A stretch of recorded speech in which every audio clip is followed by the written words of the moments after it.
Сәлем достар, бұл Мәке блог. Бір идея кеп тұрды. Осы Қазақстанның үкіметі, мысалы бізде 20 миллион халық бар ма? Бір YouTube канал ашса Қазақстан, сөйтіп сол 20 миллион халық тіркелсе оған. Сөйтіп 20 миллион подписчигі бар. Күніне бір 2-3 видео, мысалы азанда әбетте кешке бір 2 минуттық, 3 минуттық видео саса. И жаңа 20 миллион халықтың барлығы соны көрсе просмотрмен.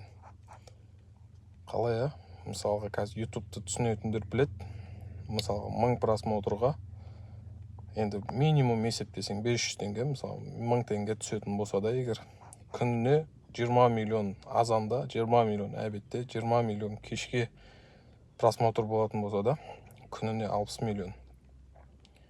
Өлдім қанша ақша табады ғой, есептей беріңіздер енді, мысалға 1000 просмотрына 1000 теңгеден есептейтін болсаң, бәленбай миллион шығып кетеді да. Сөйтіп неге Қазақстанның үкіметі бір осындай YouTube канал ашпайсызға, ашпаса, бүкіл халық тіркеліп оны қолдап отырса, мысалға. И оны мынандай қылып істеп қою керек та, жаңа халық тіркелу үшін, мысалға, кім тіркеледі, налогтан босатылады деген сияқты. Налогтан босатылса, енді адам өз үшін тіркеліп, күніне 3 видеосын, мысалы 2 минуттық, 3 минуттық видеоға әшейін.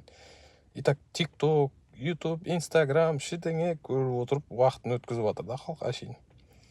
И ананы көріп, жасап жіберетін болса, мысалға, бір жағынан өзіне де пайда, налогынан босатылады. Бір жағынан өкімет те жақсы ақша табады да, анадан ше. И ақшаны сырттан табады да. Мысалға, іштеңе істеме, мысалға, Америкадан келеді да ақшаның бәрі Қазақстанға.